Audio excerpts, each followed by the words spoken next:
Oh, you say it's what you want, serving off the 85, but you wrong. Only love when I'm by myself, ain't give me none. Shorty bad, but she wild as hell. I'm giving it up.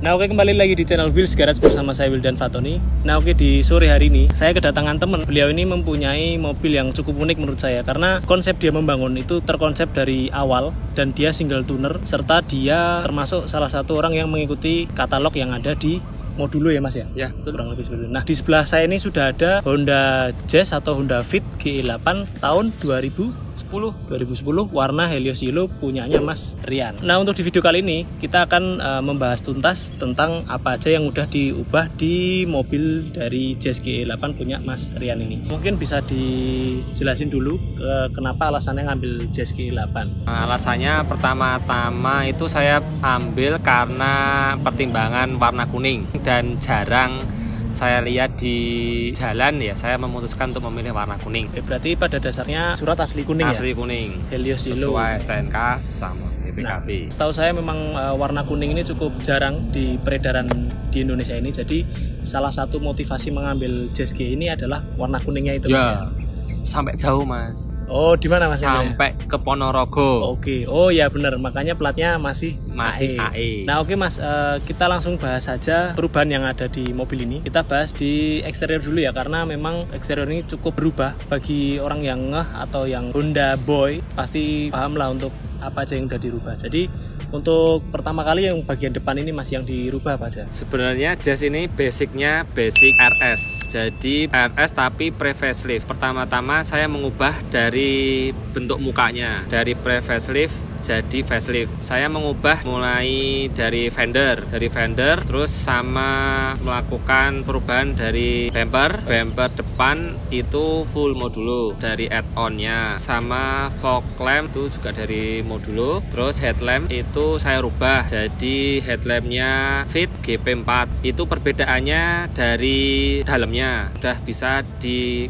leveling, electronic leveling ya, electronic levelingnya itu ya, motoriznya itu bisa dinaik turunkan dan itu aktif. Terus kemudian bagian depannya lagi itu yang saya ganti itu dari grill. Oke, baik. Grillnya itu grill GP4 itu juga dari Jepang, ada LED-nya. Jadi kalau malam itu kelihatan ada kayak kumisnya gitu. Berarti ini untuk part yang dipasang nih semua part number ya mas ya? Ya. Original ya. Mungkin kalau teman-teman yang tahu harganya mungkin bisa komen di bawah ya, karena itu udah nggak terhitung sih untuk bagian depannya aja gitu. Oke mas, untuk yang depan udah beres ya mas itu ya? Depan paling ada tambahan add-onnya lip depan yang warna silver. Nah itu jarang-jarang juga itu. Oke. Terus kemudian kita lari di bagian samping nih mas. Untuk interior bagian samping ini kira-kira yang udah diubah apa aja? Samping kalau yang sekilas bisa dilihat ya dari sidecut itu udah beda banget itu. Dari emblemnya modulo ada LED-nya dan itu menyala. Kemudian naik lagi ada apa? Spionnya itu juga saya ganti. Pakai punya Jazz Fit, itu juga ada LED-nya kalau malam, jadi ada dua warna. Lampu kotanya putih sama sennya nanti ganti jadi kuning. Kemudian di bagian atas mobil nih mas, ini ada apa Oh aja? iya, kalau atas itu lebih spesial lagi itu. Kayaknya ada yang gede-gede nih kacanya nih.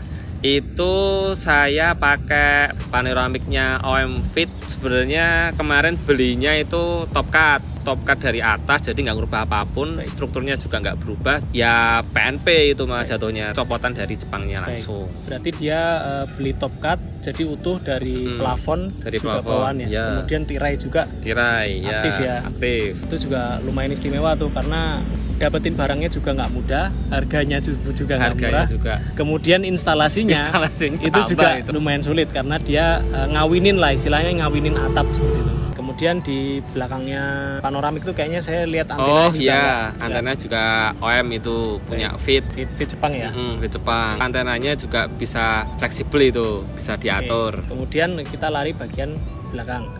Ini yang belakang ini yang udah diubah apa aja mas? Itu mulai dari yang atas tuh ya kayak topi, itu bentuknya identik sama modulo itu. Kayak gitu berarti roof spoiler modulo ya. Terus bawahnya ada stop lamp. Nah itu stop lampnya dari model Junyan, itu juga aftermarketnya Jepang punya dan itu jarang. Cukup rare ya. Cukup ya itu masih. Kemudian bumper bawah. Bumpernya itu juga add-on modulo. Berarti juga full modulo ya. Yang belakang itu bumper belakang. Kemudian untuk emblem fit nih mas. Ya emblem fit juga itu juga fit original ya. Original. Kemudian tadi saya juga lihat di lampu rem belakang ya third lamp itu namanya. Third lamp juga punya jazz fit. Itu berarti untuk dari jazz fit yang di Jepang sama yang di Indo tuh kalau dipasang PNP mas ya? PNP semua, cuma beda aja LED-nya jumlahnya beda. Jumlahnya lebih banyak ya? lebih terang juga ya. Lebih terang. Nah mungkin untuk eksterior yang sudah dipaparkan seperti itu cukup banyak sekali yang sudah dirubah dan itu semuanya original dan part number ya teman-teman ya. Oke kita lanjut di bagian fitment nih mas atau kaki-kaki. Ini soalnya saya lihat juga cukup nyetel nih dan cukup miti-miti. Untuk spek kaki-kakinya bagaimana nih mas? Dari velgnya dulu deh. Velgnya saya menggunakan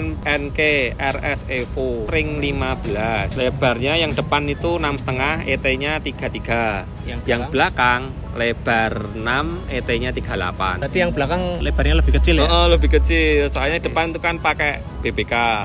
Oke. Terus kemudian untuk bannya nih mas, ini bannya pakai apa? Pakai Campiro XX2. Untuk ukurannya? Ukurannya berapa sih? 19555 kayaknya. 19555. Terus kemudian tadi sempat disinggung untuk BBK ini. Oh iya. Bagian depan nih BBK-nya itu pakai Brembo F40, diameternya 285 disnya. Oke, berarti 285 4 pot ya berarti. Ya, 4 pot warna kuning. Untuk settingan kaki-kaki ini bagaimana mas? Settingan kaki-kakinya itu menggunakan coilover. Oke, coilover pakai Liberty Walk. Liberty Club mah dikit anjir. Untuk kaki-kaki dia menggunakan coilover Liberty Club ya. Yang udah ada adjustable click-nya ya. Ya, ada komplit tuh atas. Untuk settingan fitmentnya nih mas, nih yang depan kayaknya berapa jari nih? Kira-kira satu jari mepet. Mepet ya. Banget itu. Ya, oke. Dan ini masih buat harian ya mas ya? Buat harian, buat antar jemput anak. Alhamdulillah ya nggak rewel, ya enak buat dinaikin enak, mau kemana pun oke. Betul, yang penting fungsinya. Untuk kaki-kaki udah ya mas ya itu ya. Setelah eksterior kita lari ke interior nih mas. Ini saya juga lihat interior itu cukup menarik karena cukup berubah. Dari interiornya itu kira-kira yang udah dirubah apa aja mas? Sektor interior itu dari depan bagian kemudi, interiornya itu pakai GP4, GP4 itu. Perbedaannya sama yang GP1 apa yang standar itu banyak. Kalau yang GP4 itu kayak ada pelengkungannya gini, yang pegangannya itu ada melenduk gini. Nah itu sama ada aksen hitamnya, sama ada tombol-tombol steering switchnya. Itu juga harganya juga lumayan dan masih original juga. Kemudian setelah kemudi selesai, ini depannya kemudi nih mas, speedometer. Itu speedometer hybrid pakai punya GP1. Tulisannya IMA itu ya? Ya itu juga copotan dari Jepang. Jazz hybrid ya? Jazz hybrid. Itu bisa ganti warna. Pas nyampe RPM 3000 itu warnanya jadi biru. Kalau di bawah itu nanti hijau. Dan ada indikator ekonya. Kalau Jazz yang standar belum di upgrade itu nggak ada ekonya. Kemudian tadi saya juga lihat ada sedikit perubahan di bagian cup holder yang ada di depan AC itu Mas. Itu part itemnya udah akses itu. Istilahnya ambient light. Ada lampunya Ya, ada lampunya LED titik itu juga original itu. Kemudian tadi saya juga lihat di AC-nya tuh juga ada ring Nah, itu juga ring kisi-kisi AC sama speedometer. ya speedometer itu ada akses chrome-nya, tapi chrome-nya nggak chrome yang putih gitu, agak ke black chrome. Ya, black chrome. Nah, itu jadi AC-nya jadi kelihatan mewah gitu. Itu udah akses juga Mas. Udah akses juga itu. Kemudian saya lihat dari tampilan jok sama door trim ini kayaknya sudah ada. Kalau joknya itu dari Jazzfit. Itu jok depan Jepang ya, sama door trim itu juga Copotan. dari copotan juga. Apalagi Mas? Yang paling terlihat sebenarnya di panel AC. Oke, Kontrol panel AC itu yang belum di-upgrade tuh puter-puter kayak kompor-kompor gitu. Sekarang udah pakai yang digital. Itu juga aktif semua. Baik. Dari pengaturan semburan arah sampai panas dinginnya, pengaturan itunya juga aktif. Jelas. Gantinya itu full dari fusebox itu malahan. Oh, set ya berarti. Jadi set sampai blowernya juga ganti. iya? Ya, dari blowernya jadi fusebox. Jadi semua partnya di dalam AC-nya itu ganti semua. total, Jadi nggak cuma panelnya aja yang diganti. Jadi full. Karena mungkin itu terintegrasi ya Mas ya. Jadi kalau cuma panelnya tok yang diganti ya Nggak aktif ya? Iya, nggak bisa aktif semua. Paling cuma AC-nya tok yang nyala paling. Jadi saya menerapkan fungsionalnya dulu. Baik, betul. Jangan cuma tampilannya tapi fungsinya juga harus Betul.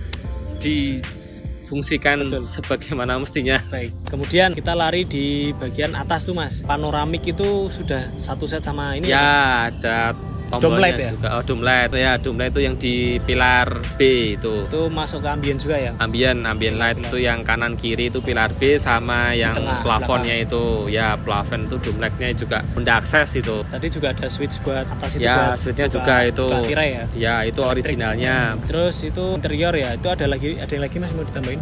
Paling di Oh ini karpet. Ya, Karpet. floor mat-nya itu juga original copotan dari Fit.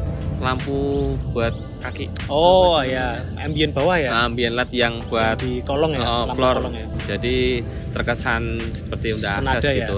Interior udah Mas ya? Interior sudah sih. Udah ya.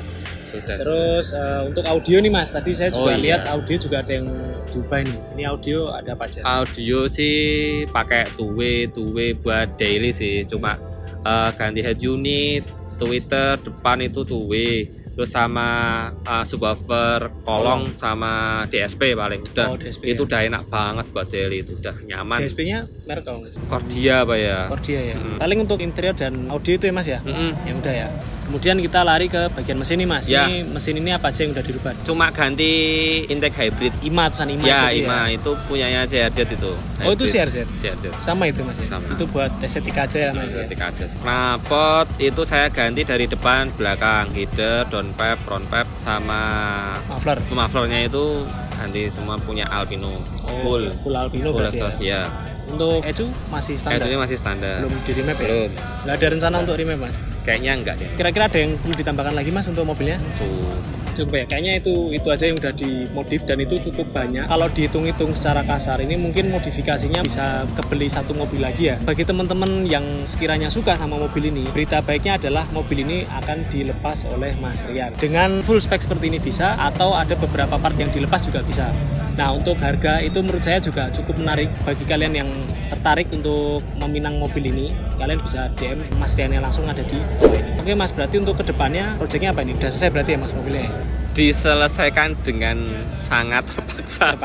Oke. Kalau mau ditambahin ya sebenarnya masih ada aja. Ya kalau Honda memang banyak Printer-printerannya itu luar biasa banyak sekali. Tapi kalau ada yang mau nerusin ya tinggal nambahin printer-printerannya sebenarnya. Dan menurut saya ini juga udah jadi sih Mas ya mobilnya. Ya. Paling itu aja ya Mas ya yang bisa dibahas. Mungkin cukup sekian video dari saya yang bisa saya share kepada kalian. Bagi teman-teman yang baru aja mampir, jangan lupa subscribe, jangan lupa like-nya, share video ini ke teman-teman kalian, dan jika ada yang perlu detailnya silahkan tanyakan di kolom komentar di bawah ini. Terima kasih telah menonton.